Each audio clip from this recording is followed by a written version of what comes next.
ꯑꯍꯥꯟꯕ ꯃꯛꯇꯗ ꯆꯦꯅꯦꯜ ꯑꯁꯤꯒꯤ ꯃꯥꯏꯀꯩꯗꯒꯤ ꯃꯌꯥꯝꯕꯨ ꯇꯔꯥꯝꯅ ꯑꯣꯛꯆꯕꯒ ꯂꯣꯏꯅꯅ ꯏꯀꯣꯛꯅꯣꯅ ꯈꯨꯔꯨꯝꯖꯔꯤ꯫ ꯃꯌꯥꯝꯒꯤꯗꯃꯛꯇ ꯉꯁꯤꯁꯨ ꯅꯨꯡꯉꯥꯏꯔꯕ ꯐꯨꯡꯒꯥ ꯋꯥꯔꯤ ꯑꯃ ꯄꯨꯗꯨꯅ ꯂꯥꯛꯆꯔꯤ꯫ ꯋꯥꯔꯤ ꯑꯁꯤꯒꯤ ꯃꯃꯤꯡꯅ ꯏꯆꯜꯒꯤ ꯂꯨꯍꯣꯡꯕ꯫ ꯋꯥꯔꯤ ꯑꯁꯤꯕꯨ ꯏꯕꯤꯔꯛꯄꯅ ꯌꯨꯅꯤꯁꯟ ꯂꯥꯏꯈꯨꯔꯥꯝ꯫ ꯍꯧꯖꯤꯛ ꯃꯌꯥꯝꯒꯤ ꯃꯐꯝꯗ ꯋꯥꯔꯤ ꯑꯁꯤ ꯈꯨꯗꯣꯜ ꯇꯝꯖꯔꯛꯂꯒꯦ, ꯃꯌꯥꯝ ꯄꯨꯟꯅ ꯇꯥꯃꯤꯟꯅꯔꯁꯤ꯫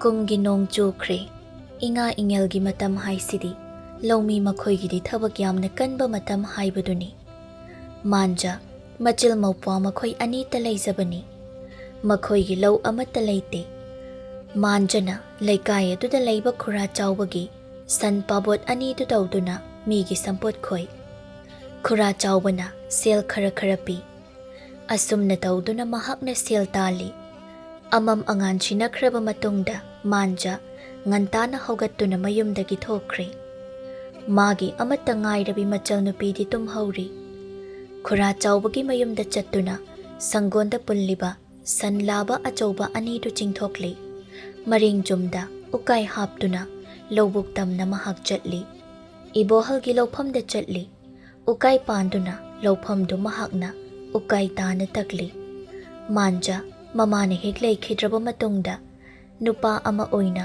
ꯃꯍꯥꯛꯅ ꯊꯕꯛ ꯀꯌꯥ ꯁꯨꯈꯤ꯫ ꯃꯇꯝ ꯃꯇꯝꯒꯤ ꯊꯕꯛ ꯀꯌꯥ ꯃꯍꯥꯛꯅ ꯇꯧꯏ꯫ ꯊꯕꯛ ꯑꯌꯥꯝꯕ ꯃꯍꯥꯛꯅ ꯂꯣꯏꯅ ꯇꯧꯕ ꯍꯩ꯫ ꯂꯧꯐꯝꯗꯨꯗ ꯎꯀꯥꯏ ꯇꯛꯂꯤ꯫ ꯉꯥꯏꯍꯥꯛ ꯂꯩꯕꯒꯗꯤ ꯅꯨꯃꯤꯠ ꯊꯣꯔꯛꯂꯦ꯫ ꯃꯈꯥ ꯇꯥꯅ ꯎꯀꯥꯏ ꯇꯛꯂꯤ꯫ ꯂꯥꯡꯂꯦꯟ ꯇꯨꯝꯕ ꯍꯧꯒꯠꯂꯛꯏ꯫ ꯁꯨꯃꯥꯡ ꯃꯥꯡꯒꯣꯜ ꯋꯥꯏ ꯁꯤꯠꯇꯣꯛꯏ, ꯇꯩꯊꯣꯛꯏ꯫ ꯃꯈꯣꯏ ꯃꯆꯤꯜ ꯃꯅꯥꯎ ꯑꯅꯤꯁꯤ ꯆꯍꯤ 3 ꯈꯦꯠꯅꯩ꯫ ꯌꯦꯡꯕꯗ ꯂꯣꯏꯅ ꯆꯥꯎꯅ ꯎꯔꯦ꯫ ꯂꯥꯡꯂꯦꯟ ꯊꯕꯛ ꯏꯪꯈꯥꯡ ꯈꯔ ꯇꯧꯕ ꯂꯣꯏꯔꯕ ꯃꯇꯨꯡꯗ ꯁꯦꯡꯅ ꯏꯔꯨꯖꯊꯣꯛꯇꯨꯅ ꯆꯥꯛ ꯊꯣꯡꯕ ꯍꯧꯒꯠꯂꯤ꯫ ꯑꯩꯕꯨ ꯀꯔꯤ ꯏꯟꯁꯥꯡ ꯊꯣꯡꯕꯅ ꯐꯅꯤ? ꯑꯍꯥꯎꯕ ꯏꯟꯁꯥꯡꯁꯨ ꯑꯃꯠꯇ ꯂꯩꯇꯦ ꯇꯧꯔꯤꯁꯦ꯫ ꯍꯋꯥꯏꯁꯦ ꯀꯥꯡꯁꯣꯏ ꯑꯣꯏꯅ ꯊꯣꯡꯖꯤꯟꯕ ꯍꯥꯏꯗꯨꯅꯤ꯫ ꯃꯍꯥꯛ ꯆꯥꯛ ꯊꯣꯡꯂꯤ꯫ ꯁꯣꯝꯗꯅ ꯈꯨꯔꯥ ꯆꯥꯎꯕ ꯏꯕꯣꯍꯜꯒꯤ ꯂꯧꯐꯝ ꯇꯝꯅ ꯆꯠꯂꯤ꯫ ꯎꯀꯥꯏ ꯇꯛꯂꯤꯕ ꯃꯥꯟꯖꯕꯨ ꯌꯦꯡꯗꯨꯅ ꯍꯥꯏ, "ꯏꯕꯨꯡꯉꯣ, ꯐꯖꯅ ꯇꯧꯀꯣ, ꯀꯥꯆꯤꯟ ꯀꯣꯌꯥꯒ ꯌꯧꯁꯤꯜꯂꯝꯃꯨ, ꯃꯤꯅ ꯋꯥ ꯉꯥꯡꯅꯈꯤꯅꯤ꯫ ꯑꯍꯣꯏ ꯈꯨꯔꯥ, ꯀꯌꯥꯝ ꯋꯥꯠꯂꯤ ꯂꯣꯏꯒꯗꯕ? ꯂꯣꯏꯗꯧꯔꯦ ꯈꯨꯔꯥ꯫ ꯃꯊꯪꯗꯤ ꯑꯩꯒꯤ ꯇꯥꯔꯝꯒꯅꯤ꯫ ꯅꯪꯅꯦ, ꯁꯤ ꯍꯦꯛ ꯂꯣꯏꯕꯒ ꯈꯨꯔꯥꯒꯤ ꯆꯤꯡꯌꯥꯗ ꯂꯩꯕ ꯂꯧꯐꯝꯗꯨ ꯈꯪꯉꯤꯗꯅ, ꯑꯗꯨꯗ ꯆꯠꯂꯨꯀꯣ꯫ ꯑꯍꯣꯏ ꯈꯨꯔꯥ, ꯐꯔꯦ, ꯇꯧꯖꯔꯣ꯫ ꯃꯊꯟꯇ ꯑꯃꯨꯛ ꯍꯥꯏꯖꯩ, "ꯅꯣꯡꯁꯤꯁꯨ ꯇꯥꯔꯛꯀꯗꯧꯔꯤꯕ꯭ꯔꯥ ꯀꯔꯤꯅꯣ? ꯃꯈꯥꯔꯣꯝꯗꯒꯤ ꯍꯨꯝꯂꯒ ꯂꯥꯛꯏꯅꯦ ꯇꯧꯔꯤꯁꯦ꯫ ꯃꯍꯥꯛ ꯃꯐꯝ ꯑꯃꯔꯣꯝꯗ ꯆꯠꯈ꯭ꯔꯦ꯫ ꯃꯥꯟꯖ ꯂꯧꯐꯝꯗꯨ ꯎꯀꯥꯏ ꯇꯛꯄ ꯂꯣꯏꯁꯤꯟꯅꯕ ꯍꯣꯠꯅꯩ꯫ ꯃꯗꯨ ꯂꯣꯏꯔꯕ ꯃꯇꯨꯡꯗ ꯆꯤꯡꯌꯥꯒꯤ ꯂꯧꯐꯝ ꯑꯗꯨꯗ ꯑꯃꯨꯛ ꯃꯍꯥꯛ ꯆꯠꯂꯤ꯫ ꯈꯨꯔꯥ ꯆꯥꯎꯕꯒꯤ ꯂꯧꯐꯝꯗꯨ ꯎꯀꯥꯏ ꯑꯃꯨꯛ ꯇꯛꯏ꯫ ꯅꯣꯡ ꯅꯤꯅꯤ ꯂꯩꯔꯗꯤ ꯐꯧ ꯍꯨꯟꯒꯦ ꯁꯣꯏꯗꯅ ꯍꯥꯏꯔꯛꯂꯅꯤ꯫ ꯃꯗꯨꯃ ꯂꯣꯏꯅꯕ ꯎꯀꯥꯏ ꯇꯛꯂꯛꯄꯗꯗꯤ ꯅꯨꯃꯤꯠꯇꯤ ꯌꯧꯈ꯭ꯔꯦ꯫ ꯇꯧꯕꯇꯕꯨ ꯅꯣꯡꯊꯤ ꯅꯣꯡꯃꯪꯕꯅ ꯅꯨꯡꯁꯥꯗꯤ ꯁꯥꯗꯦ꯫ ꯅꯣꯡꯁꯨ ꯇꯥꯒꯗꯕꯣꯏ ꯅꯤꯡꯕꯅꯤ, ꯑꯗꯨꯕꯨ ꯇꯥꯗꯦ꯫ ꯑꯃꯨꯕ ꯂꯩꯆꯤꯜꯗꯨ ꯀꯣꯏꯄꯥꯏ ꯄꯥꯏꯗꯨꯅ ꯂꯩ꯫ ꯑꯁꯨꯝꯅ ꯄꯨꯡꯃꯨꯛ ꯍꯧꯖꯤꯟꯈ꯭ꯔꯦ꯫ ꯂꯥꯡꯂꯦꯟ ꯆꯥꯛ ꯏꯟꯁꯥꯡ ꯊꯣꯡꯕ ꯄꯨꯝꯂꯣꯏ ꯂꯣꯏꯔꯗꯨꯅ ꯆꯥꯛꯇꯨꯅ ꯂꯥ ꯑꯃꯗ ꯐꯖꯅ ꯌꯣꯝꯁꯤꯜꯂꯤ꯫ ꯏꯟꯁꯥꯡ ꯑꯗꯨꯅ ꯃꯈꯨꯝ ꯈꯨꯝꯕ ꯀꯣꯟ ꯑꯃꯗ ꯍꯥꯞꯂꯤ꯫ ꯏꯁꯤꯡ ꯍꯥꯞꯄ ꯇꯨꯝꯕꯥꯗꯨꯒ ꯄꯨꯟꯅ ꯈꯥꯎ ꯑꯃꯗ ꯍꯥꯞꯇꯨꯅ ꯃꯍꯥꯛ ꯃꯄꯥꯜꯗ ꯊꯣꯛꯂꯛꯏ꯫ ꯃꯇꯝꯁꯤ ꯈꯔꯕꯨ ꯊꯦꯡꯂꯤ꯫ ꯇꯥꯆꯧꯗꯣ ꯆꯥꯛ ꯂꯥꯝꯕꯅ ꯂꯣꯏꯔꯝꯂꯒꯅꯤ꯫ ꯌꯨꯝꯒꯤ ꯊꯣꯡꯗꯨ ꯂꯣꯟꯁꯤꯟꯗꯨꯅ ꯈꯥꯎ ꯑꯗꯨꯃ ꯌꯥꯟꯗꯨꯅ ꯃꯍꯥꯛ ꯊꯣꯛꯂꯛꯂꯤ꯫ ꯅꯨꯃꯤꯠ ꯈꯨꯗꯤꯡꯒꯤ ꯃꯥꯟꯖꯅ ꯑꯌꯨꯛ ꯉꯟꯇꯥ ꯍꯧꯒꯠꯇꯨꯅ ꯂꯧꯕꯨꯛꯇ ꯃꯤꯒꯤ ꯊꯕꯛ ꯁꯨꯕ ꯆꯠꯂꯤ꯫ ꯑꯗꯨꯒ ꯂꯥꯡꯂꯦꯟꯅ ꯃꯕꯨꯡꯒꯤ ꯆꯥꯛ ꯅꯨꯡꯇꯤꯒꯤ ꯊꯤꯜꯂꯤ꯫ ꯃꯍꯥꯛ ꯂꯧꯕꯨꯛ ꯌꯧꯔꯦ꯫ ꯂꯩꯔꯤꯕ ꯂꯧꯐꯝꯗꯨꯗ ꯀꯣꯏꯌꯦꯡ ꯌꯦꯡꯉꯤ꯫ ꯇꯥꯆꯧꯗꯨꯕꯨ ꯀꯗꯥꯏꯗ ꯂꯩꯔꯤꯕ ꯖꯥꯠꯅꯣ? ꯎꯗꯤꯌꯦ꯫ ꯈꯔ ꯆꯠꯂꯤ꯫ ꯆꯤꯡꯂꯣꯝꯗ ꯅꯨꯄꯥ ꯑꯃ ꯂꯩꯔꯤꯕꯗꯨ ꯎꯔꯗꯨꯅ, ꯑꯁꯤꯗ ꯂꯩꯔꯤꯁꯦ ꯑꯣꯏꯔꯝꯒꯅꯤ꯫ ꯃꯍꯥꯛ ꯃꯈꯣꯡ ꯈꯔ ꯊꯨꯔꯞꯅ ꯊꯥꯡꯗꯨꯅ ꯆꯠꯂꯤ꯫ ꯃꯕꯨꯡꯒꯤ ꯃꯅꯥꯛ ꯌꯧꯔꯝꯗꯥꯏꯗ ꯃꯍꯥꯛꯅ ꯍꯧꯅ ꯃꯕꯨꯡꯕꯨ ꯀꯧꯏ, "ꯇꯥꯆꯧ, ꯑꯩ ꯂꯥꯛꯑꯦ, ꯇꯨ ꯆꯥꯛ ꯄꯨꯔꯛꯂꯦ"꯫ ꯃꯈꯣꯡꯗꯨꯅ ꯈꯔ ꯀꯟꯅ ꯍꯦꯛ ꯊꯥꯡꯂꯨꯕꯗ ꯂꯧꯔꯤꯗ ꯂꯩꯔꯤꯕ ꯂꯩꯈꯣꯝꯗꯨꯗ ꯃꯈꯣꯡꯗꯨ ꯁꯤꯠꯇꯨꯅ ꯗꯣꯛ ꯍꯦꯛ ꯇꯨꯏ꯫ ꯃꯈꯣꯜ ꯊꯣꯛꯅ ꯏꯃꯥ ꯍꯥꯏꯅ ꯂꯥꯎꯏ꯫ ꯃꯥꯟꯖ ꯃꯆꯜꯅ ꯇꯨꯈꯤꯕ ꯑꯗꯨꯗ ꯐꯠ ꯆꯦꯟꯁꯤꯜꯂꯛꯏ꯫ "ꯑꯕꯦꯝ, ꯅꯥꯕ꯭ꯔꯥ?" "ꯇꯨꯔꯒꯕꯨ ꯅꯥꯕ꯭ꯔꯥꯌꯦ?" "ꯁꯤ, ꯇꯥꯆꯧ ꯆꯤꯡꯈꯠꯄꯤꯒꯦ"꯫ ꯃꯆꯜ ꯅꯨꯄꯤꯒꯤ ꯃꯈꯨꯠꯇꯨ ꯄꯥꯏꯗꯨꯅ ꯆꯤꯡꯈꯠꯂꯤ꯫ "ꯅꯪꯕꯨ ꯇꯞꯅ ꯂꯥꯛꯄ ꯌꯥꯗ꯭ꯔꯣ?" "ꯇꯞꯅ ꯂꯥꯛꯄꯅꯦ, ꯑꯗꯨꯗ ꯅꯥꯟꯊꯣꯛꯈ꯭ꯔꯤꯕ ꯐꯅꯦꯛ ꯀꯩꯗꯣ ꯂꯩꯈꯣꯝ ꯉꯛꯇ ꯉꯥꯏꯔꯤꯅꯤ ꯌꯦꯡꯉꯨꯅꯦ ꯁꯨꯔꯒ ꯂꯣꯏꯔꯦ ꯀꯩꯅꯣ ꯑꯗꯨ ꯇꯥꯆꯣ ꯅꯪ ꯊꯕꯛ ꯁꯨꯕ ꯂꯣꯏꯔꯕꯣ ꯃꯥꯟꯖꯅ ꯃꯈꯨꯠ ꯊꯤꯟꯗꯨꯅ ꯍꯥꯏ ꯁꯤꯁꯤ ꯃꯈꯜꯁꯤ ꯋꯥꯠꯂꯤ ꯑꯗꯨꯒ ꯂꯧꯐꯝ ꯑꯃꯒ ꯋꯥꯠꯂꯤ ꯑꯣ ꯑꯗꯣ ꯑꯩ ꯆꯥꯛ ꯄꯨꯔꯛꯏ ꯆꯥꯔꯣ ꯁꯤꯗ ꯁꯨꯝ ꯊꯝꯂꯝꯃꯨ ꯍꯣꯔꯦꯟ ꯇꯥꯆꯧ ꯆꯥꯔꯒꯦ ꯃꯁꯤꯗ ꯂꯥꯡꯂꯦꯟꯅ ꯆꯥꯛ ꯌꯥꯎꯕ ꯈꯥꯎꯁꯦ ꯄꯨꯔꯒ ꯑꯃꯨꯛ ꯆꯠꯈꯣ ꯍꯥꯏꯕ꯭ꯔꯥ ꯑꯩ ꯑꯕꯦꯝ ꯀꯩꯗꯧꯔꯒꯦ ꯑꯩꯒꯤ ꯃꯥꯡꯗꯣ ꯆꯥꯒꯗꯕꯅꯤ ꯍꯧꯖꯤꯛ ꯆꯥꯒꯗꯕ ꯑꯣꯍꯣ ꯑꯗꯨꯒꯤ ꯑꯣꯏꯔꯦ ꯇꯨ ꯈꯔ ꯋꯥꯠꯂꯤꯕꯁꯦ ꯑꯃꯨꯛꯇ ꯍꯥꯟꯅ ꯂꯣꯏꯁꯤꯜꯂꯝꯈꯤꯒꯦꯕ ꯌꯥꯔꯣꯏ ꯍꯧꯖꯤꯛ ꯆꯥꯒꯗꯕꯅꯤ ꯍꯣꯏ ꯇꯥꯆꯧ ꯆꯥꯔꯒꯦꯁꯦ ꯑꯗꯨꯅꯦꯕ ꯁꯦ ꯁꯤꯗ ꯐꯝꯃꯣ ꯃꯥꯟꯖ ꯐꯝꯊꯩ ꯂꯥꯡꯂꯦꯟꯅ ꯈꯥꯎ ꯃꯅꯨꯡꯗꯒꯤ ꯆꯥꯛꯌꯣꯝ ꯄꯨꯊꯣꯔꯛꯂꯤ ꯇꯨꯝꯕꯥ ꯑꯗꯨꯃ ꯂꯧꯊꯣꯛꯇꯨꯅ ꯇꯥꯆꯣ ꯁꯤꯗ ꯏꯁꯤꯡ ꯂꯩꯔꯦ ꯈꯨꯠꯇꯣ ꯁꯤꯅ ꯑꯗꯨꯝ ꯍꯥꯝꯃꯣ ꯃꯥꯟꯖꯅ ꯅꯥꯀꯜꯗ ꯂꯩꯕ ꯂꯧꯕꯨꯛꯇ ꯇꯨꯡꯕ ꯏꯁꯤꯡꯗꯨꯗ ꯃꯈꯨꯠ ꯈꯔ ꯍꯥꯝꯃꯤ ꯑꯗꯨꯒ ꯍꯥꯏ ꯁꯦ ꯅꯪ ꯈꯔ ꯍꯩꯔꯛꯑꯣ ꯂꯥꯡꯂꯦꯟꯅ ꯇꯨꯝꯕꯥꯗꯨ ꯄꯥꯏꯗꯨꯅ ꯏꯁꯤꯡ ꯍꯩ ꯌꯥꯔꯦ ꯇꯥꯆꯣ ꯁꯦ ꯁꯤꯗ ꯂꯩꯔꯦ ꯆꯥꯔꯣ ꯀꯔꯤ ꯏꯟꯁꯥꯡꯅꯣ ꯕꯦꯝ ꯀꯥꯡꯁꯣꯏꯅꯤꯗ ꯊꯣꯡꯅꯤꯡꯉꯥꯏꯒ ꯑꯝꯇ ꯂꯩꯇꯦ ꯀꯥꯡꯁꯣꯏ ꯍꯥꯏꯕ ꯆꯥꯛꯌꯣꯝꯗꯨ ꯐꯠ ꯆꯤꯡꯁꯤꯜꯂꯤ ꯆꯥꯛꯇꯨꯗ ꯏꯟꯁꯥꯡꯗꯨ ꯍꯩꯊꯩ ꯑꯗꯨꯒ ꯆꯥꯕ ꯍꯧꯏ ꯂꯥꯡꯂꯦꯟꯅ ꯍꯪꯉꯤ ꯇꯥꯆꯣ ꯍꯥꯎꯕ꯭ꯔꯥ ꯌꯥꯝꯅ ꯍꯥꯎꯏ ꯑꯦ ꯅꯪꯕꯨ ꯆꯥꯔꯛꯑꯕꯣ ꯆꯥꯔꯛꯇ꯭ꯔꯤ ꯀꯩꯒꯤ ꯆꯥꯊꯣꯔꯛꯎ ꯌꯥꯗ꯭ꯔꯣ ꯆꯥꯅꯤꯡꯗ꯭ꯔꯦ ꯍꯥꯏꯗꯨꯅ ꯇꯧꯕꯅꯤ ꯑꯗꯨꯗꯤ ꯁꯦ ꯇꯥꯆꯧ ꯏꯟꯕꯤꯔꯛꯀꯦ ꯅꯌꯥ ꯀꯥꯊꯣꯛꯑꯣ ꯂꯥꯡꯂꯦꯟꯅ ꯃꯌꯥ ꯀꯥꯊꯣꯛꯏ ꯂꯥꯎꯅ ꯀꯥꯊꯣꯛꯎꯀꯣ ꯆꯥꯛ ꯏꯟꯕꯤ ꯂꯥꯡꯂꯦꯟꯅ ꯆꯥꯏ ꯇꯥꯆꯣ ꯑꯩꯅ ꯊꯣꯡꯕꯅꯔ ꯀꯩꯅꯣ ꯌꯥꯝ ꯍꯥꯎꯋꯤꯍꯦ ꯍꯥꯎꯋꯦ ꯌꯥꯝꯅ ꯅꯨꯡꯁꯤꯅꯕ ꯃꯆꯤꯜ ꯃꯧꯄ꯭ꯋꯥꯅꯤ ꯅꯣꯡꯃꯇ ꯈꯠꯅꯗꯦ ꯂꯥꯡꯂꯦꯟꯅꯁꯨ ꯃꯕꯨꯡꯗ ꯅꯣꯡꯃꯇ ꯁꯥꯎꯒꯗꯕ ꯋꯥ ꯍꯥꯏꯗꯦ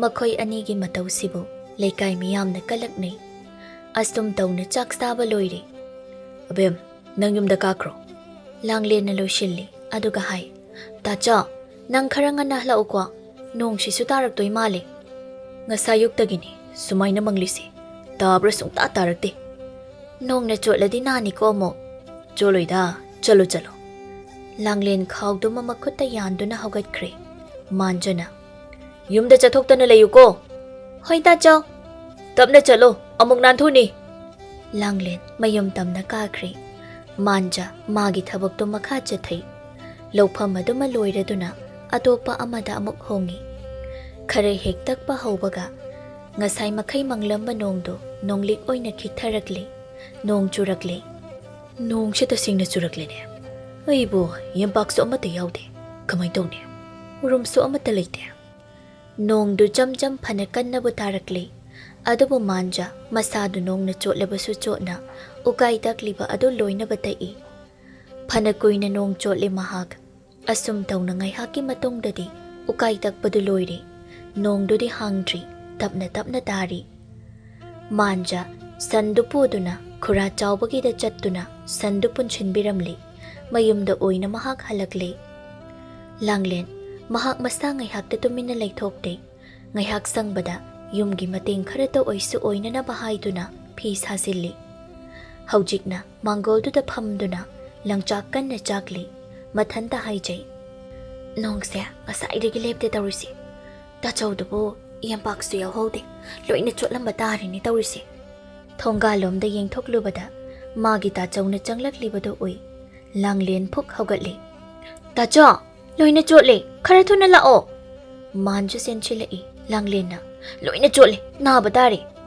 ꯀꯩꯁꯨ ꯇꯧꯔꯣꯏꯗ ꯑꯩ ꯈꯨꯗꯩꯒ ꯐꯗꯤꯒ ꯄꯨꯊꯣꯔꯛꯀꯦ ꯏꯃꯨꯡꯗ ꯆꯪꯗꯨꯅ ꯈꯨꯗꯩꯒ ꯐꯗꯤꯒ ꯂꯧꯊꯣꯔꯛꯏ ꯇꯥꯆꯣ ꯑꯁꯤꯗ ꯏꯁꯤꯡ ꯁꯣꯛꯇꯨꯅ ꯊꯝꯂꯝꯕꯅꯦ ꯖꯝ ꯑꯃꯛꯇꯪ ꯆꯥꯏꯊꯔꯨꯔꯣ ꯁꯣꯏꯗꯅ ꯅꯥꯕ ꯇꯥꯔꯦ ꯍꯣꯏ ꯃꯥꯟꯖ ꯃꯈꯣꯡ ꯃꯈꯨꯠꯇ ꯄꯛꯂꯤꯕ ꯂꯩꯈꯣꯝ ꯂꯩꯅꯥꯡꯗꯨ ꯆꯥꯝꯊꯣꯛꯇꯨꯅ ꯏꯔꯨꯖꯩ ꯏꯔꯨꯖꯕ ꯂꯣꯏꯔꯗꯨꯅ ꯃꯍꯥꯛ ꯐꯃꯨꯡꯗ ꯆꯪꯈ꯭ꯔꯦ ꯐꯩꯖꯨꯞꯇꯨ ꯁꯨꯞꯆꯤꯟꯗꯨꯅ ꯃꯍꯥꯛ ꯂꯩꯈ꯭ꯔꯦ ꯂꯥꯡꯂꯦꯟ ꯂꯪꯆꯥꯛ ꯆꯥꯛꯂꯝꯕꯗꯨ ꯇꯣꯛꯏ ꯏꯃꯨꯡꯗ ꯆꯪꯉꯤ ꯇꯥꯆꯣ ꯅꯨꯃꯤꯗꯥꯡꯒꯤ ꯀꯔꯤ ꯏꯟꯁꯥꯡ ꯊꯣꯡꯁꯦ ꯍꯥꯏꯅꯣ ꯍꯟꯅ ꯌꯦꯡꯂꯨꯕꯗ ꯃꯥꯒꯤ ꯇꯥꯆꯧꯅ ꯐꯃꯨꯡꯗꯨꯗ ꯊꯔ ꯅꯤꯛꯇꯨꯅ ꯂꯩꯔꯤꯕꯗꯨ ꯃꯍꯥꯛ ꯎꯏ ꯂꯥꯡꯂꯦꯟ ꯃꯁꯥꯗꯨ ꯄꯥꯈꯠꯂꯛꯂꯦ ꯆꯪꯁꯤꯟꯗꯨꯅ ꯇꯥꯆꯣ ꯀꯩꯗꯧꯔꯒꯦ ꯃꯥꯟꯖ ꯅꯣꯡꯒꯤ ꯏꯁꯤꯡꯅ ꯄꯨꯝꯆꯣꯠ ꯆꯣꯠꯈꯤꯕ ꯑꯗꯨꯗ ꯃꯁꯥꯗꯨ ꯏꯪꯊꯝ ꯆꯜꯂꯦ ꯊꯔ ꯅꯤꯛꯇꯨꯅ ꯂꯩꯔꯦ ꯂꯥꯡꯂꯦꯟꯅ ꯐꯩꯖꯨꯞ ꯈꯔ ꯑꯃ ꯍꯥꯞꯆꯤꯟꯕꯤꯗꯨꯅ ꯇꯥꯆꯣ Ingba khara phabra? Manja tumin lay. Kasai na hairagedi. Ay di khang su khang di. Manja ing tham chan badu khara phabagum dawi. Langle na Phungga da may hogatli. Nakal da phak amathai. Amuk changlak tu na hai. Tacho, Phungga da oy na may yairage hiplo lawo. Mabung bu Phungga tam na pushilai. Tab na hiphalli. May yairadi pharadoini. Mamsin kri. Tauba yaba khara tauba loiraba matungda. Chakum da changli. Hangi. Tacho, cha asaba thakera. Ay lolake. Yarnida, lolorano. Asaba mathakpa na phaniye. Sakchaba mugyada na bani. Lolorano da. Ay sukhara hale. Hayeng khaidi nong chot halano ko. Hoy hoy. Langle na chak thongli. Asumna mabung machal ani ki punchisi. Thabak suduna, sel tanduna, yamna nungshina na layrami. Matam sunong manong mahujinki. Thawan thani yorakpada manjana. Migi lobukta lawling bayaw do na sel tali. Nong madi, langle na mabungda, asum na hai. Tacha, ay di yaroy hay sini. Kaino yaroy hay ba? Yaroy di yaroy hay sini. Ado kariwano hay ba? Ay na hay ba wado? Kaino, nang na hay ba wa hay ba? As, ay na hay ba wado hay raga? Manja hay pit wakal tawi, kang bangam draduna. Tachaw kang dribo. Asi hay do na mamay do pay tui. Manja na tap na. Nang bu, ibong da kay hay kige. Ibong da sing na kaubani. Yari kang jari, kauksinay do. Asing ki kaubani abe. Si, kaywano hay roba. Langle na machil do pay tok do na tap na. Mi ay na nahandagi panik amalay biyo hay na hay ba na tro.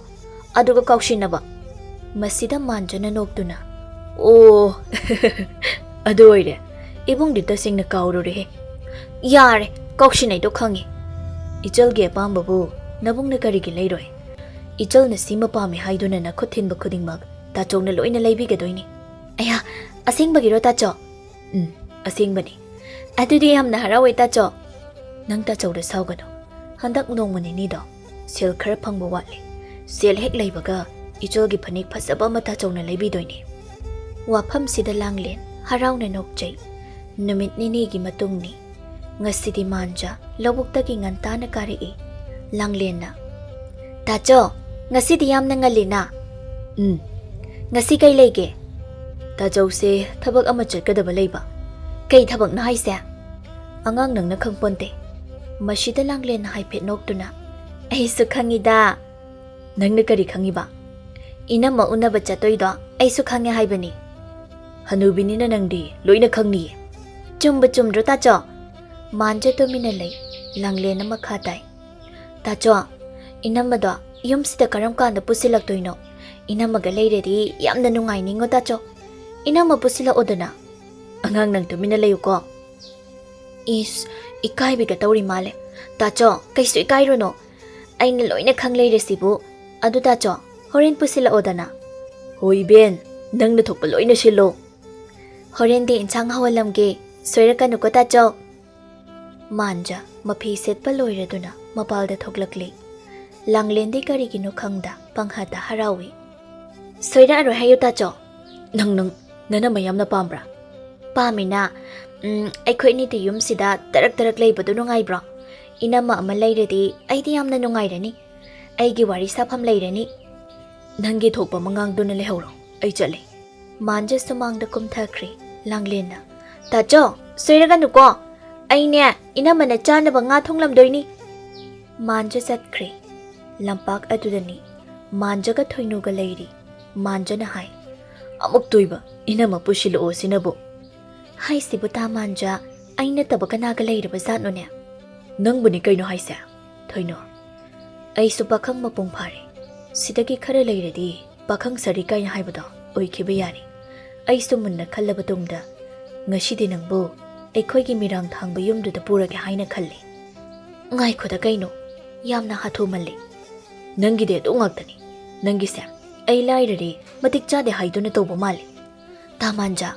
Nanggi ato kumba wangang do. Tawrakan ko. Ay yam taning de haysini.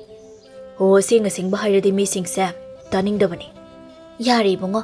Haujik ay na iyam dahan bangam laroy haydo na namay paydo na yaladi nang mihulga ayong niya. Abim na so ina mapuro hay na hayawri.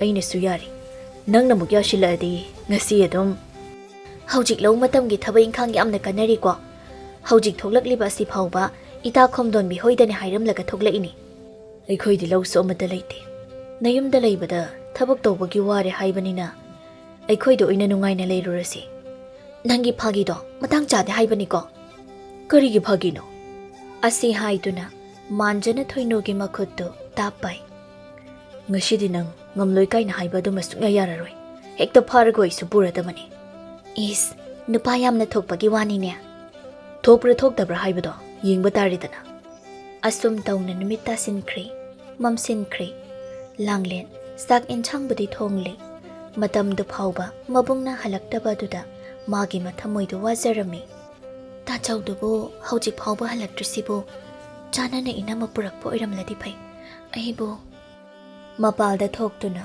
ꯈꯣꯏꯔꯨ ꯊꯥꯎꯃꯩ ꯑꯗꯨꯃ ꯊꯥꯟꯗꯨꯅ ꯃꯕꯨꯡꯕꯨ ꯂꯥꯛꯄ ꯃꯍꯥꯛ ꯉꯥꯏꯔꯤ ꯁꯣꯝꯗꯅ ꯃꯥꯟꯖꯅ ꯊꯣꯏꯅꯨꯕꯨ ꯄꯨꯗꯨꯅ ꯃꯌꯨꯝ ꯇꯝꯅ ꯂꯥꯛꯏ ꯊꯣꯏꯅꯣ ꯑꯩꯈꯣꯏ ꯌꯨꯝ ꯌꯧꯔꯛꯑꯦ ꯄꯠꯂꯕ ꯃꯜꯂꯕ ꯌꯨꯝꯅꯤ ꯅꯣꯛꯅꯕꯗꯤ ꯌꯥꯗꯦꯍꯦ ꯍꯣ ꯀꯔꯤꯁꯨ ꯈꯜꯂꯨꯅꯣ ꯅꯕꯦꯝꯃ ꯑꯩ ꯂꯥꯛꯂꯕꯅꯤꯅ ꯅꯌꯨꯝ ꯀꯥꯏꯁꯦ ꯂꯪꯇ꯭ꯔꯤꯛ ꯂꯪꯂꯗꯕꯅꯤ ꯑꯗꯨꯗꯤ ꯑꯩꯁꯦ ꯁꯅꯥ ꯈꯨꯟꯕꯒ ꯆꯞ ꯃꯥꯟꯅꯔꯦꯅꯦ ꯂꯝꯕꯤ ꯁꯅꯥꯂꯤꯀꯣ ꯑꯃꯨꯛ ꯅꯥꯟꯊꯨꯅꯤ ꯇꯞꯅ ꯂꯥꯛꯑꯣ ꯃꯈꯣꯏ ꯑꯅꯤ ꯇꯨꯡꯗ ꯃꯥꯡꯗ ꯆꯠꯂꯤ ꯂꯥꯡꯂꯦꯟ ꯍꯥꯏꯐꯦꯠ ꯌꯦꯡꯂꯨꯕꯗ ꯃꯥꯒꯤ ꯇꯥꯆꯧꯅ ꯂꯥꯛꯂꯤꯕꯗꯨ ꯎꯔꯦ ꯅꯨꯄꯤ ꯑꯃꯁꯨ ꯃꯇꯨꯡꯗ ꯌꯥꯎꯔꯛꯂꯤꯕꯗꯨ ꯃꯍꯥꯛ ꯎꯔꯦ ꯂꯥꯡꯂꯦꯟ ꯍꯔꯥꯎꯕꯅ ꯂꯣꯏꯔꯦ ꯀꯧꯏ ꯑꯌꯥ ꯇꯥꯆꯧ ꯃꯥꯟꯖꯅ ꯂꯥꯡꯂꯦꯟ ꯇꯥꯆꯧ ꯍꯜꯂꯛꯑꯦ ꯍꯧꯖꯤꯛ ꯐꯥꯎꯕ ꯍꯜꯂꯛꯇꯦ ꯍꯥꯏꯁꯤꯗꯤ ꯇꯥꯆꯧꯗꯤ ꯉꯥꯖꯥꯎ ꯑꯃ ꯄꯨꯔꯛꯂꯒ ꯍꯜꯂꯛꯏꯕ ꯑꯣꯏꯔꯦ ꯅꯪꯕꯨ ꯅꯅꯝꯃ ꯄꯨꯔꯛꯎ ꯍꯥꯏꯅ ꯌꯥꯝꯅ ꯍꯥꯏꯈꯤꯗꯥꯏ ꯂꯥꯡꯂꯦꯟ ꯃꯅꯝꯃꯒꯤ ꯃꯅꯥꯛꯇ ꯆꯪꯁꯤꯟꯗꯨꯅ ꯏꯅꯝꯃ ꯅꯪꯁꯦ ꯃꯁꯛ ꯌꯥꯝꯅ ꯐꯖꯩꯌꯦ ꯊꯣꯏꯅꯣ ꯍꯥꯏꯐꯦꯠ ꯅꯣꯛꯏ ꯃꯥꯟꯖꯅ ꯅꯪꯒꯤꯗꯃꯛ ꯇꯥꯆꯧꯅ ꯄꯨꯔꯛꯂꯕꯅꯤ ꯌꯥꯔꯕ꯭ꯔꯣ ꯄꯥꯝꯂꯕ꯭ꯔꯣ ꯅꯪꯕꯣ ꯌꯥꯔꯦ ꯄꯥꯝꯂꯦ ꯏꯅꯝꯃ ꯏꯃꯨꯡꯗ ꯆꯪꯁꯦ ꯂꯥꯡꯂꯦꯟꯅ ꯃꯅꯝꯃꯕꯨ ꯄꯨꯁꯤꯜꯂꯤ ꯃꯥꯟꯖ ꯃꯄꯥꯜꯗ ꯂꯩꯔꯤ ꯃꯥꯒꯤ ꯊꯃꯣꯏꯁꯨ ꯍꯔꯥꯎꯕꯅ ꯂꯣꯏ ꯂꯥꯡꯂꯦꯟꯅ ꯂꯩꯈꯤꯗ꯭ꯔꯕ ꯃꯃꯥꯅ ꯊꯝꯕꯤꯔꯝꯕ ꯐꯤ ꯐꯅꯦꯛꯇꯨ ꯄꯨꯊꯣꯔꯛꯇꯨꯅ ꯃꯅꯝꯃꯗ ꯌꯦꯡꯗꯨꯅ ꯍꯥꯏ ꯏꯅꯝꯃ ꯑꯩꯈꯣꯏꯗꯤ ꯐꯤ ꯐꯅꯦꯛ ꯅꯥꯇꯩ ꯆꯥꯕꯁꯨ ꯂꯩꯇꯦ ꯁꯤ ꯑꯣꯏꯅ ꯍꯣꯡꯗꯣꯛꯑꯣ ꯏꯃꯥꯅ ꯊꯝꯕꯤꯔꯝꯕꯅꯦ ꯌꯥꯔꯅꯤꯗ ꯀꯩꯒꯤ ꯌꯥꯕꯅꯣ ꯁꯤ ꯍꯣꯡꯗꯣꯛꯑꯣ ꯊꯣꯏꯅꯨ ꯐꯤ ꯐꯅꯦꯛ ꯍꯣꯡꯗꯣꯛꯏ ꯂꯥꯡꯂꯦꯟꯅ ꯃꯨꯟꯅ ꯌꯦꯡꯗꯨꯅ ꯏꯅꯝꯃ ꯑꯃꯨꯛꯀ ꯍꯦꯟꯅ ꯐꯖꯔꯦꯍꯦ ꯅꯈꯣꯏ ꯇꯥꯆꯧꯗꯤ ꯃꯄꯥꯜꯗ ꯂꯩꯔꯝꯒꯅꯤꯌꯦ ꯀꯧꯔꯛꯑꯣ ꯍꯥꯏꯔꯣ ꯍꯥꯏꯗꯦ ꯏꯅꯝꯃ ꯂꯥꯛꯄꯁꯦ ꯑꯩꯗꯤ ꯌꯥꯝ ꯍꯔꯥꯎꯋꯦ ꯅꯍꯥꯟꯈꯩꯗꯤ ꯌꯨꯝꯁꯤꯗ ꯇꯥꯆꯧꯒ ꯑꯩꯒ ꯈꯛꯇꯅꯤ ꯂꯩꯔꯤꯕ ꯍꯧꯖꯤꯛꯇꯤ ꯑꯩꯈꯣꯏ ꯑꯍꯨꯝ ꯁꯨꯔꯦ ꯂꯥꯡꯂꯦꯟꯗꯤ ꯍꯔꯥꯎꯕꯅ ꯂꯣꯏꯔꯦ ꯏꯅꯝꯃ ꯑꯩꯅ ꯆꯥꯛꯀ ꯊꯣꯡꯕ ꯂꯣꯏꯗꯨꯅ ꯂꯩꯔꯕꯅꯦ ꯆꯥꯊꯣꯛꯑꯁꯤꯔꯥ ꯂꯥꯡꯂꯦꯟꯅ ꯀꯣꯏꯔꯥꯡ ꯂꯥꯡꯉꯤ ꯆꯥꯛꯈꯨꯝꯗ ꯆꯪꯗꯨꯅ ꯆꯥꯛ ꯊꯤꯗꯣꯛꯏ ꯂꯣꯏꯔꯗꯨꯅ ꯃꯈꯣꯏ ꯑꯍꯨꯝ ꯄꯨꯟꯅ ꯆꯥꯃꯤꯟꯅꯩ ꯃꯥꯗꯤ ꯃꯅꯝꯃꯒ ꯆꯥꯃꯤꯟꯅꯩ ꯃꯥꯒꯤ ꯇꯥꯆꯧꯗ ꯌꯦꯡꯗꯨꯅ ꯑꯃꯨꯛ ꯅꯣꯛꯏ ꯑꯃꯨꯛ ꯍꯥꯏ ꯏꯅꯝꯃ ꯍꯥꯎꯇ꯭ꯔꯕꯅꯦ ꯍꯥꯎꯏꯗꯤ ꯌꯥꯝꯅ ꯂꯣꯏꯅ ꯆꯥꯎꯀꯣ ꯍꯔꯥꯎ ꯍꯔꯥꯎꯅ ꯆꯥꯃꯤꯟꯅꯩ ꯆꯥꯛ ꯆꯥꯕ ꯂꯣꯏꯔꯗꯨꯅ ꯏꯅꯝꯃ ꯑꯩ ꯂꯣꯏꯁꯤꯜꯂꯒꯦ ꯐꯃꯨꯡꯗ ꯄꯣꯊꯥꯕꯤꯔꯣ ꯇꯥꯆꯧ ꯑꯩꯒꯤꯗꯤ ꯌꯥꯔꯦ ꯍꯥꯏꯁꯤꯅꯤꯀꯣ ꯅꯨꯃꯤꯠ ꯑꯁꯤꯃ ꯍꯔꯥꯎꯅ ꯍꯧꯈ꯭ꯔꯦ ꯅꯨꯃꯤꯠ ꯈꯔꯅꯤꯒꯤ ꯃꯇꯨꯡꯗ ꯃꯥꯟꯖꯒ ꯊꯣꯏꯅꯨꯒ ꯂꯨꯍꯣꯡꯂꯤ ꯂꯥꯡꯂꯦꯟꯗꯤ ꯍꯔꯥꯎꯕꯅ ꯂꯣꯏꯈ꯭ꯔꯦ ꯃꯅꯝꯃ ꯑꯃ ꯐꯪꯖꯕꯗ ꯃꯍꯥꯛꯅ ꯍꯔꯥꯎꯕ ꯑꯁꯤꯗꯤ ꯀꯔꯤꯗꯕꯨ ꯍꯥꯏꯔꯨꯅꯤ ꯏꯅꯝꯃ ꯑꯩꯗꯤ ꯄꯤꯁꯛ ꯄꯤꯛꯅ ꯏꯃꯥ ꯏꯄꯥ ꯑꯅꯤꯃꯛ ꯀꯥꯏꯅꯈꯤ ꯏꯅꯝꯃꯁꯦ ꯑꯩꯗꯤ ꯑꯩꯒꯤ ꯑꯁꯦꯡꯕ ꯏꯃꯥꯃꯛꯅꯤ ꯍꯥꯏꯅ ꯈꯟꯖꯔꯤꯕꯅꯤ ꯏꯅꯝꯃ ꯅꯨꯡꯁꯤꯕꯤ ꯑꯩꯕꯨꯁꯨ ꯂꯨꯅ ꯇꯧꯕꯤꯌꯨꯀꯣ ꯊꯣꯏꯅꯨ ꯂꯣꯟꯊꯣꯛꯇꯕ ꯃꯤꯅꯣꯛ ꯑꯃ ꯃꯍꯥꯛ ꯅꯣꯛꯏ ꯂꯥꯡꯂꯦꯟꯅ ꯌꯨꯝꯒꯤ ꯊꯕꯛ ꯏꯪꯈꯥꯡ ꯄꯨꯝꯕ ꯂꯣꯏꯅ ꯇꯧꯔꯝꯃꯤ ꯃꯅꯝꯃꯕꯨ ꯊꯕꯛ ꯃꯅꯥ ꯑꯃꯠꯇ ꯁꯨꯍꯜꯂꯝꯗꯦ ꯃꯁꯤꯅ ꯊꯣꯏꯅꯨꯒꯤ ꯃꯥꯒꯤ ꯊꯃꯣꯏꯗ ꯏꯍꯨꯜ ꯑꯃꯗꯤ ꯐꯥꯎꯈ꯭ꯔꯦ ꯑꯁꯨꯝ ꯇꯧꯅ ꯊꯥ ꯑꯃꯃꯨꯛ ꯍꯧꯖꯤꯟꯈ꯭ꯔꯦ ꯅꯣꯡꯃꯒꯤ ꯅꯨꯃꯤꯠꯅꯤ ꯃꯥꯟꯖ ꯊꯕꯛ ꯁꯨꯕ ꯆꯠꯈꯤ ꯊꯣꯏꯅꯨꯅ ꯇꯨꯝꯂꯤ ꯂꯥꯡꯂꯦꯟ ꯃꯅꯝꯃꯒꯤ ꯎꯄꯨꯗꯨ ꯐꯥꯛꯇꯨꯅ ꯌꯥꯎꯔꯤꯕ ꯐꯤ ꯐꯅꯦꯛꯇꯨ ꯌꯦꯡꯉꯤ ꯑꯉꯥꯡꯕ ꯐꯅꯦꯛ ꯑꯃ ꯌꯥꯎꯔꯤꯕꯗꯨ ꯎꯔꯗꯨꯅ ꯐꯖꯩꯍꯦ ꯑꯁꯤꯗꯤ ꯉꯥꯡꯁꯪꯒ ꯉꯥꯡꯉꯤ ꯈꯨꯐꯖ ꯑꯃꯅꯤꯀꯣ ꯑꯩꯒꯤꯁꯨ ꯁꯤꯒꯨꯝꯕ ꯑꯃꯇꯪ ꯂꯩꯖꯔꯗꯤ ꯃꯆꯨꯁꯦ ꯄꯥꯝꯕꯒꯤ ꯋꯥꯅꯤ ꯑꯩꯈꯣꯏ ꯇꯥꯆꯧ ꯍꯥꯏꯔꯦ ꯑꯩꯅ ꯐꯅꯦꯛ ꯑꯃ ꯂꯩꯕꯤꯌꯨ ꯍꯥꯏꯔꯛꯏꯁꯦ ꯐꯅ ꯀꯨꯏꯔꯝꯂꯅꯤ ꯍꯧꯖꯤꯛ ꯐꯥꯎꯕ ꯍꯦꯛ ꯂꯩꯕꯤꯗꯦ ꯑꯗꯨꯕꯨꯗꯤ ꯈꯪꯒꯅꯤꯕ ꯍꯌꯦꯡ ꯑꯩꯅ ꯂꯨꯍꯣꯡꯕ ꯀꯥꯟꯗ ꯑꯎꯟꯄꯣꯠ ꯑꯃ ꯍꯥꯞꯍꯟꯒꯦꯕ ꯍꯪꯒꯥꯝ ꯃꯄꯥꯟ ꯃꯆꯨꯒꯤ ꯐꯤ ꯑꯃꯃꯨꯛ ꯂꯧꯊꯣꯛꯏ ꯇꯤꯡꯊꯣꯛꯇꯨꯅ ꯌꯦꯡꯉꯤ ꯁꯤꯃꯁꯨ ꯐꯖꯩꯅꯦ Moi mau anobinaga yamna inaba phiduni. Phajabari yenge, ai hekta inge. Sige angangba phanek asi masetlaba. Langlen asumna khalladuna phanek adu masetchilli. Phi adumai inchilli. Mathanta momonokduna mahak yengjai. Phajare haina khanduna haraujai. Ingaw ngawna leirakpa magi punchidu ngasi suhandri. Thoinu tumba haugalai. Hek haugalakpada Langlen na tauramlibadu mahak uri. Magi upudagi phi phanek chingthokduna setuna leiramba adu ubada Thoinu magi mabukningdo khangsaw hek sawkhri. Langlen de kari su khangdabanina manamagi nakta praprap sangshinduna haijai. Inama aise phajabra sima chu ani se sanabraba aingonda sigi phi se inbada pakjabraba inama si phi se yamna phajaingo hayeng aina luhongba kanda aigi su sumba hapiyu ko yamna phajabagi wani atai se yam yahoi upuda Thoinu na sauningna hai nangonda kanana upudagi phi phanik lawthoklaga selo hai kaya duni yengune si Langlen manamagi kholasida noklamba magi minokto khanghan hanjin khirami manamada mahak munna yengduna lei Thoinu na makha tari ai phawbana setna driba phi phanik asibu nangna chingthokduna setpaga kaisu saine nangonda kanana phi phanik se setlo hai hai thuna lawthorao inama ai thuna lawthorao haibani ne mashi ge ngangsi yamna ngamdori ne aingonda su kain thairam banataba hayeng khaidi ne ai ki pot amata aingonda hairam dana sokpa yaroi ko yamna thuna lawthorao lawthoklo haibani ne sasat makhutuna illiba phido khangsing chingi phanek rosu lawthorao loina motpa tare ne sasat lawthorao ne makhubak tuna Langlen gi mananganduda amurak anirak dam thaduna matungda tumna tawnu henang lawthorao phanek tu supai tuna chingi Thoinu na makhatai upuga phagladana phagi dagi yamni henjilakkan ko nang Langlen magi kada senchinki phamungduda phamduna mahakapi manadi icham chamna karisu khandana tawjarubani adubu Thoinu gi maphamdadi yamna sauningba ama oina thokri mahak sut kapi ngaihak leibagani manja mayumda halakle mayum hek yaubaga machal nupibu kawi abem ta chawhale he kauzabatani magi kada changi magi nupi Thoinu na phamungda maithong amada phamduna leiribado mahak ui mahak na hangi kaidore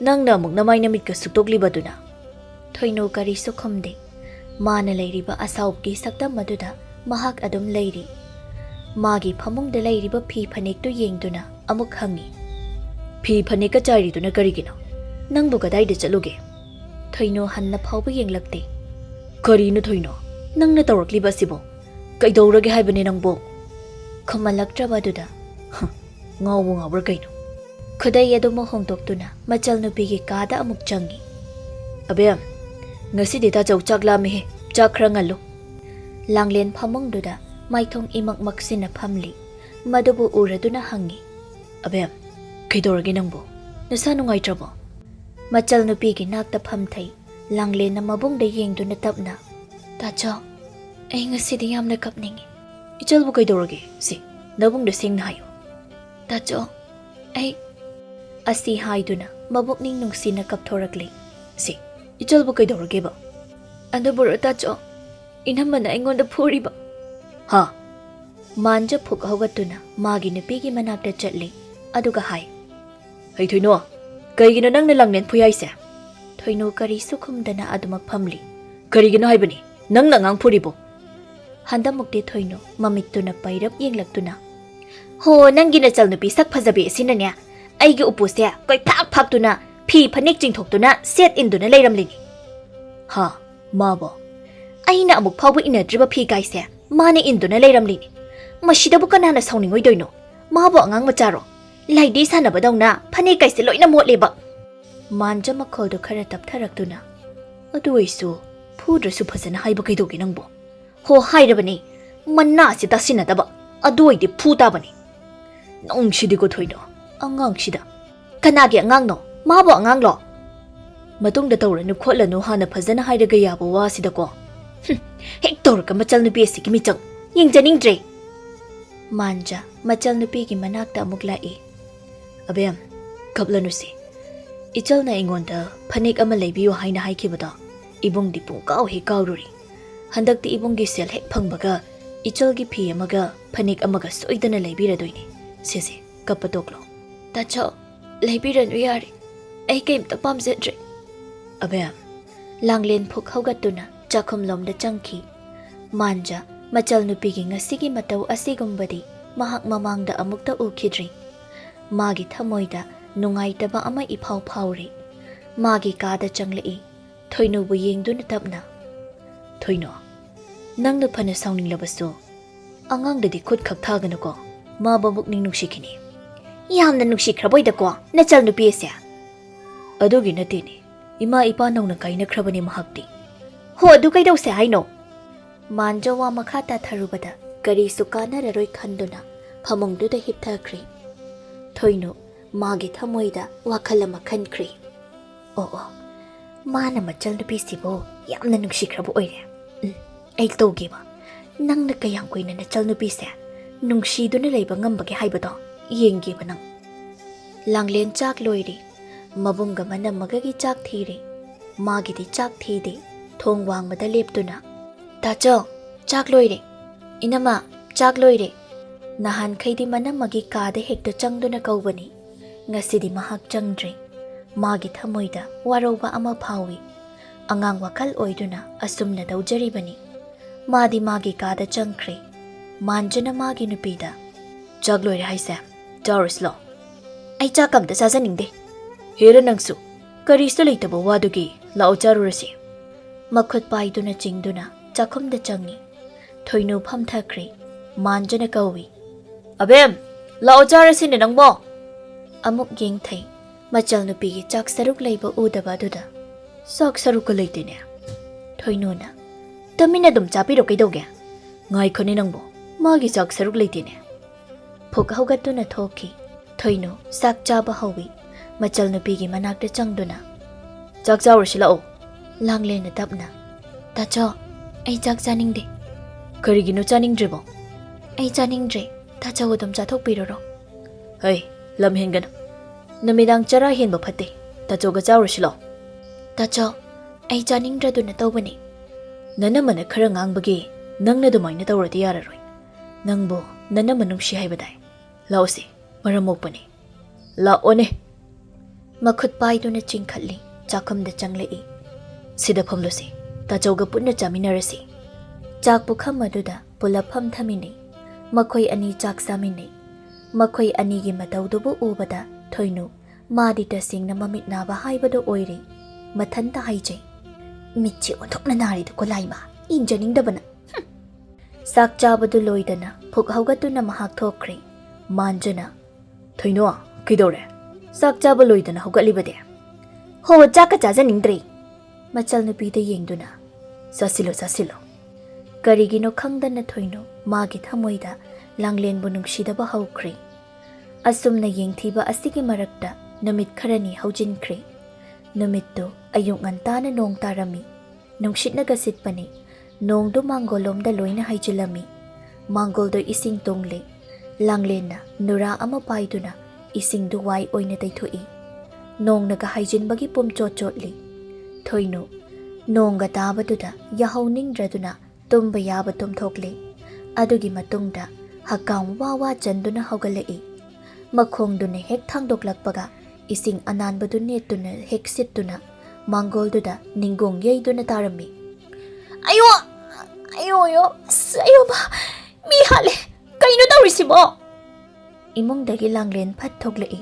Manamana turibadu uraduna. Inama nong haijinbagi yamna nalhobane. Si haugachi. Masida thoinuna.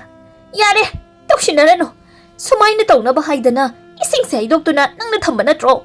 Si oidi pharinine. Haujikti ningongga loina kaire. Inamana khalidu onare. Karigi onabano. Sida thoknaba nangna shinbane haibase. Aina chapchane khangi.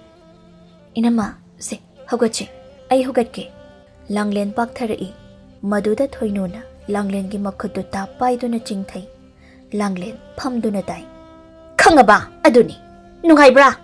Nangi se ibo hatnaba shinbani. Natro.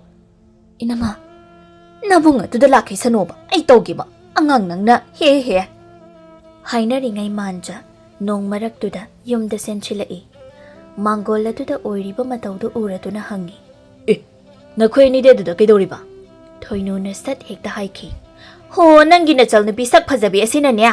Ai bo hatna nari dana. Kaino ne thoino nangna haiduba? Ising asibu joro hekta haidoktuna thamlami. Ai ri khangdabani na khongse hek kantho ure. Adugadi longna dum haithari. Ningonga loina kaikri.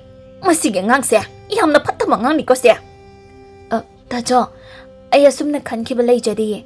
Nong tabagi ising haijin batuda manjana machal nupida tapna. Nangbu isingdo napthok haudrabo? Napthok pani. Adum haijilakpa. Sakshu thongbaduda chakhum dangai hak leiruri. Farese, haugalo. Tajo jingkhatbige. Machal nupibu chingkhatli. Nangi chakta loishinaba daururo. Langlen imongda changki. Thoinuda yengduna amuk. Thoino, nangsu haugalose. Ho ningong kaikre. Haugatpa ngamdre. Nangsu khara yenga thoklabadi phagadabani. Hare! Mi khoina phatragabu aina yengduna thokpanaga karisu kanaroida. Hoise yare, haugalo. Ho haugatpa thu ngamdre. Ai jingkhatbige se. Magi nupibu chingkhatli. Ayo, as, ay nabana loire. Ay kamay tawdoiro sibo. Imongda pusilli. Mapi ama hongdoktuna phamungda hiphalli. Manjana. Ay nambirake se. Swaidara. Asi haiduna nammi. Ayo, naine nupa nangbo. Tapna namune. Ayo ima. Namidangni. Thoinu tumba yadre. Wakhalda khalli. Aina kari thabak tawraga. Mabung asina mabu lana lawhangani. Adu natrabadi yaroi tawri. Asuk yamna nungsidaba sibu karino. Laima aidine yengjaningde. Mabungse hek laklaba. Kapsinaba haukrani. Kadaidagi pibu tare ino khangde. Thoinu wakhal kaya ama khalli. Ikhang haudana magi wakhalda asumna khalai. Upai amadi leiri. Mana luna tawjariba machal nupisa huran bi hekta tahalage. Adu oidi mana stoidana machal nupibu tathina tawragani. Mabung machalgi marisa aina nya thabak launa thadake. Aisya thoinu ni thoinu. Aina kaidawrage haibado yengoba. Magi wakhalda asumna tawrage haina sapyungna khankri. Mahak haugatli. Magi upudagi magi sanagi lik aduma lauthokli. Madubu munna yengduna mathanta haijay. Si mamagi mompak makhada aina lona thamlaba. Adudaidi mathang. Mathanta haiphet nokjay. Makhoi loina tumnakrabani. Langlen gi kada mahak tapna changi. Langlen diningaidana tumli. Tumutumana nungaina tumoba. Hayeng dinang khangniba nang. Mompak to khara thangatuna mompak makhada lik tu thamjilli. Si hoidi yare se. Yamna thuna kadudagi thoklakle. Magi phamungda hipthai.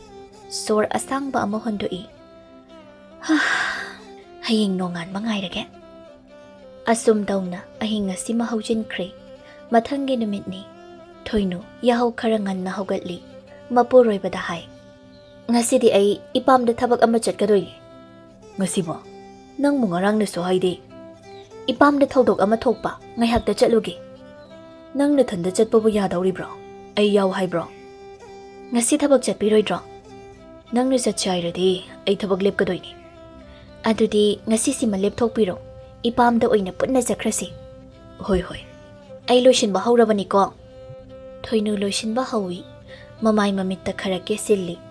Langle naman na maginagda changlakto na hangi. Inama, nganta na kibiri tubo kadayda chatpidoyno. Masida thoinu na. Hay, ay na chatpa chattaba. Nang napanaribra. Adungi na chadi inama. Angang nang nakarigino. Ay kikongthang kuting da senariba asibo. Inama, kuina lepang amdraduna mahak magi kada changki. Thoinu, mapi marol setin bahawi. Manjastu loishin baloiraduna. Hey, nang baloidribro. Ay loire ko. Loidawre. Ikrehe na koy nupi na kibasi.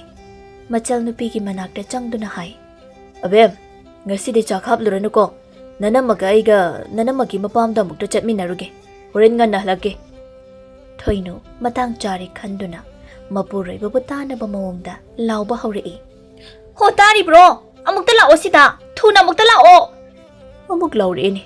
Mashigi nupisibo ibu kamaina ngangnarasigen sangshinduna amok kaidawrage amok thoino magi upudo koi phak aigi sanagi likto leiramdre ha ipamdagi imana unbirakhiba aigi sanagi likto leiramdre ba kainoda leiramni phajani yengo hu yengabane leitre thampham onaramgani da aibu peng joiba miro aina thamkhriba sidane sida leiramdriba sini nangbu munna muktaga yengkhoda ho phani yamni yenge leitre songlei hek leitre kainoda thoino leitradi kadai de chatoiba thoino na hai ho huran bana huran ki ba soidana oigani kaya da matau mandana ngamli bani yengune thoino nangi upudagi bu kanana lik huran dori bage lei huran bi malaiye yum sida huran bi malaiye nang na hai sibu thoino nangi na chalna pi sak phajabe sinane lawthok pa soidana oiramgani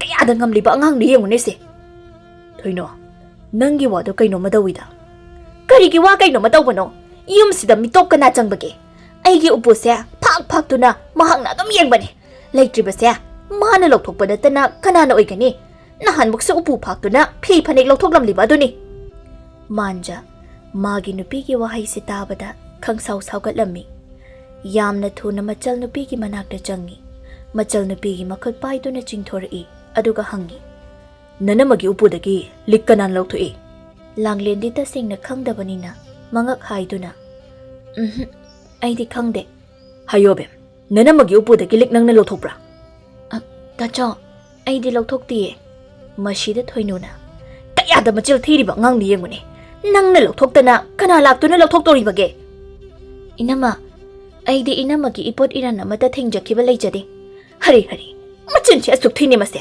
haijin thibi nangna natana kana huran bi dorige inama aidi ta singna lawthokjadiye inama na thamham gawa soidana oiramkani aiba ngawbiro ha aiba ngawbira ba manjana abem nang singna hayo tajo do minamgano tajo nachal bu thasabi triba karigino asuk koina leirakpasida nachal aina migi mapot maral amata huran khrabro asi haiduna kapchai thoinuna makhatai hai kapsinnabana kanaroi nangna lawba aigi sanagi likto yamna thuna puthoro aina thabuk chatbada siga haina tobani yamna thuna puthoro o manjana thoino angang sinadi lawde haina hairiba sidi mana lawdana kanan lawdori bage thoino ai thige yengoba ai thige ba asi haiduna langlengi kada phachangki manjaga langlenga su changi thoino mon kaido haiphet phaktuna yengi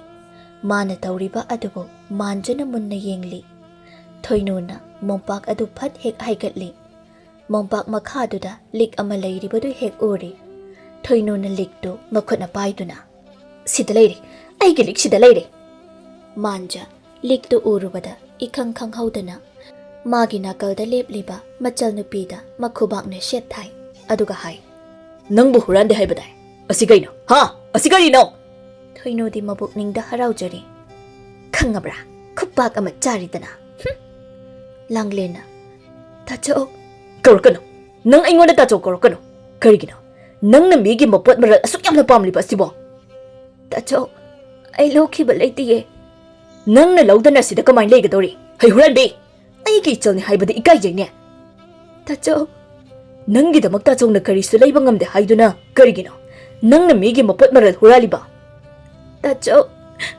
ai huran diye thoino likto makhauri da sizilli aduga hai matungda sumna hek tawraba nang yum sidagi tanthok lekhang huran bi haisini mapuroi bada yengduna makoldu khara tapthaduna lao channa batawsi hek launa ringai da matam sia thengkhida mapuroi baba chingduna thokhi langlen magi phamungdu da phamthai aduga hik launa kapi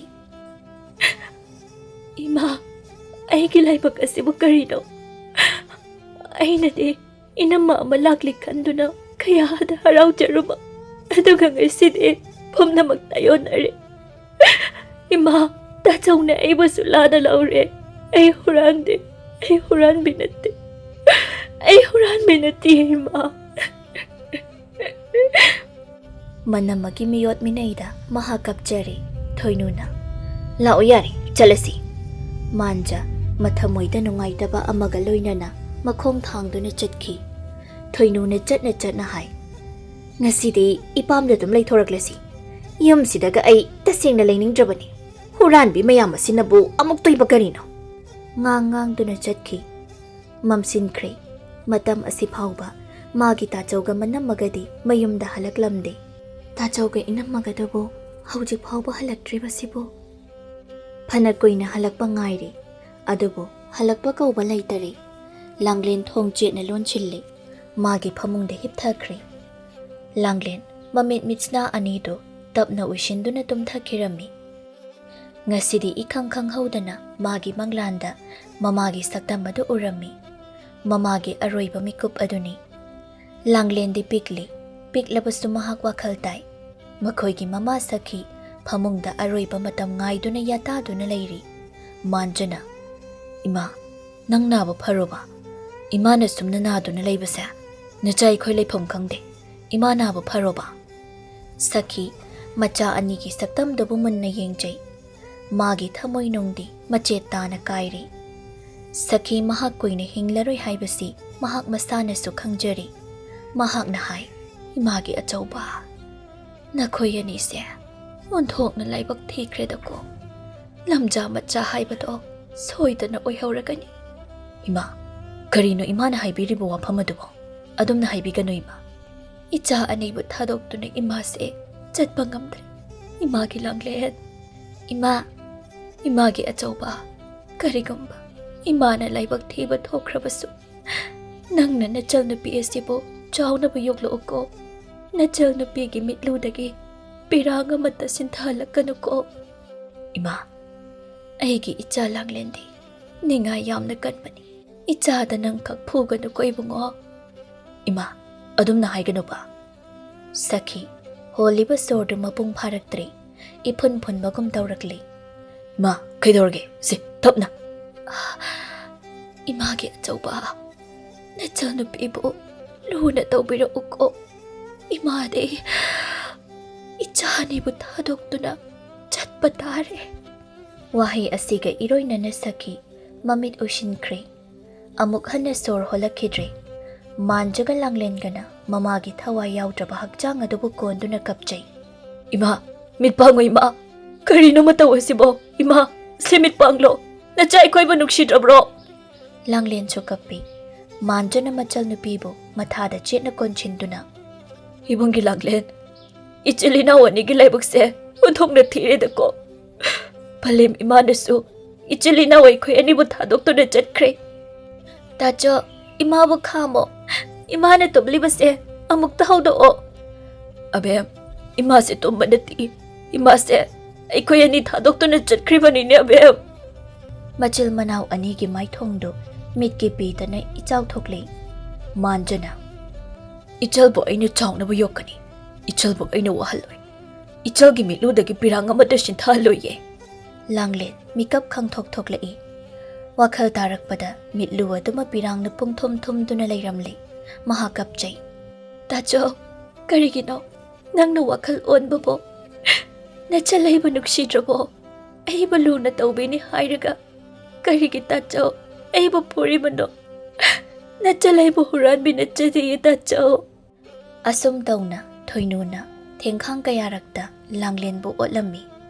Manja magi nupida wahai amata haiba ngamda tumina leirami. Langlen mabunggi mataududa mabungbu mahakna waraujai. Nongmagi numit amani numidangi chaktu punna chai thoinu sak sakhom ama hek hokpaga. Thumsidia imai pema thumsit thumjaubi haurenya kamai tawrino sibo. Manja satying khalaktuna kayam yaglagene ho chabiraga yengbiyo asuk yamna yakpa sibu karino. Langlen so sak chaba lepi. Manja sak sakhom ama chaduna yamna yakpadi oidida. Kaino da asuk yamna yakpa thumsibu yamna yakpa nate haina haibiriba sibu karino. Shibu kayam yaglagene. Oo nangi sidi aibu phattabi tahanba sinine. Nangbu phattaba tahanbagi wangak natini. Ho khange aine loina khangjari. Nachil na naw manaraga aibu phattaba aranba tahanba natro. Thoino phuk hawgatuna thoki. Langlen tumina ungduna lei. Manjana machal nupida yengtuna tapna. Abem, nangbu thum kayam thaglurage. Langlen karisu khumdi. Manjana wa makhatai. Nanamase, isau khara langal haiba nang khanglibani. Adu oidi mani yanaba kharasu satnabu hanawni nangbo. Langlen mitlu anida pirang ihoduna. Tacho, nanamase, karamba nupino haiba ibungsu chapchana khangini. Ina kaira khunbe imungdagi haurakpana magi wakal yamna pi. Mana hairiba makhayaraga ma harawi. Aisu Echalgi awaba matau khangdaba nattene. Echal huranbi natte haiba ibungsu khangi. Asengbani. Manja mana machal nupibu nungshiba asidi. Malemgi khongchat asina kaikhraba phauba hongba leiroi. Kana amattana machil manaugi maribu thadatpa ngamloi. Chairak asida makhe langliba thoinu mahak nongmadi soidana nauri maru chagani. Yumgi mau ama oina laklaga maugi lichat chattaba magi lichat ki mayai soidana chamtharakhini. Manjana wa makha tari. Nanamagi phatraba lichat asibu semdoknaba ibung kanna hotnageko. Charo chakto. Tacho. Nong manini ama hauchin kri. Thoinu magi pukjaldi hongba karisu leitri. Nong thil amani. Manja ngasidi mahakaithialdagi machal nupigini haiduna phi phanek phasaba amamam leituna purai. Mayum hek yaubaga machal nupibu kawi. Abem, nang mapalda thoklo he. Langlen mapalda thui. Kay haigi tacho. Tacho nang ngasidi nangi phasaba phi phanek leiraklabani. Nang pamlabri yengo. Mana hairiba waphamsi phamungda leiriba thoinune hektai. Haijai. Kari haiba. Phi phanek leire haiba. Ma prang saugatli. Phuk haugatuna mapalda thui. Langlen na phi do tingthoktuna yengduna.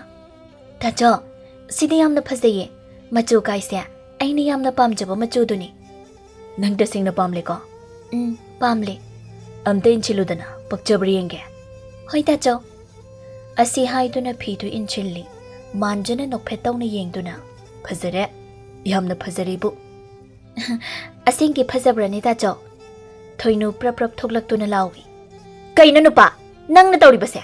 Phi phanek asi kadaidagino? Manjana khummi. Echal nupigi leiraklibani dana. Karigi magi phi phanek leirakliba. Wadu bro. Echal nupise hojikti luhongba yarakli. Adugi agunpot oina laishinba hauribani.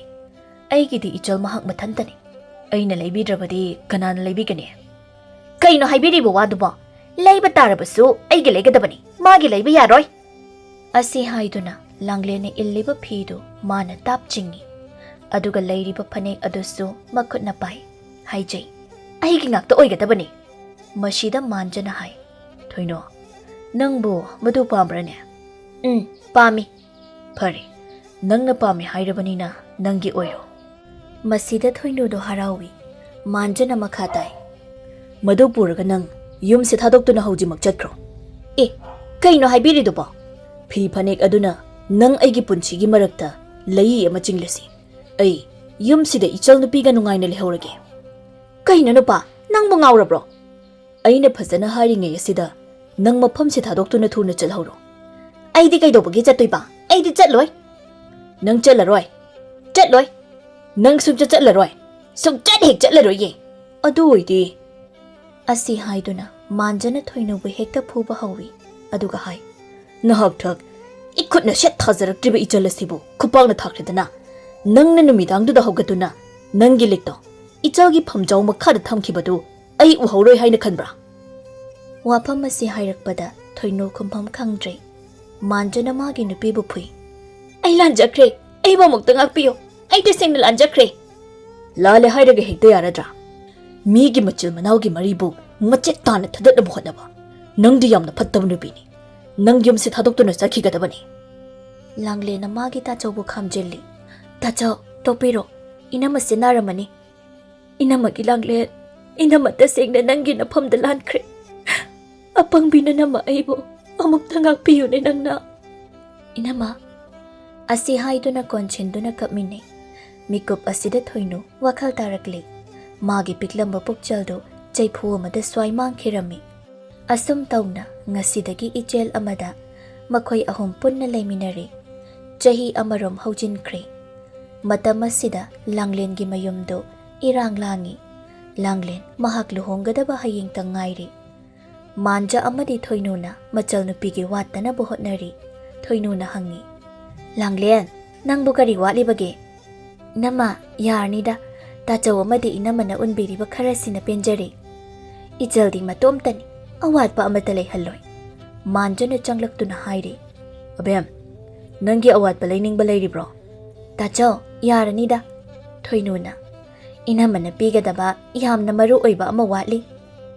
Kaino haisibo nupi? Thaina aikhoi Langlenna aigi upudagi lauthoklaga selamba phanik adumaga ilamba phi adumaga ainane mana haying mau oiba kanda senaba haiduna phasana thamlibani. Asum tawna numit asi mahaujinkre. Mathangi numitni Langlengi luhongba numitni. Langlen mathaubungda thoktuna kondo paring lengkhre. Masigi matungda sak chanaba amuk thaurangli. Makhoi punna chak saminai. Langlen ginakal anida mabungga manamaga phamli. Manjana hai. Abem, ngasidi nabung na chak sa khoma ma inbige ko. Ngasi ibong na illiba chak sa khoma sina. Ichogi matung tarak pa punchida. Ana ayik yaudana. Punchi nung sang na laybo oyo ko. Asi hai do na chak inbi. Langlen magi mapukning nung sirakli. Mittagi pisin thari. Thoinuna amuk hai. Inamagi Langlen. Inamanaso chak amuk inbige ko. Sagay gi mau ama oiduna. Sagay do da layram liba mipung kuding makpo. Nung si chana na layhanaba. Nang na honagadabani ko. Asum tawna nung siraba mikup asi mahaukri. Luhongba haukri borlagli. Langlen makut na lingjakiba kundo paring aduna. Pamuba magi ngaksamda hukri. Makoy ani thaway hagjang amata oikri. Mikup sina chatlamday ki mikup ni. Aroyba mikup ni. Mapadani manjana hai.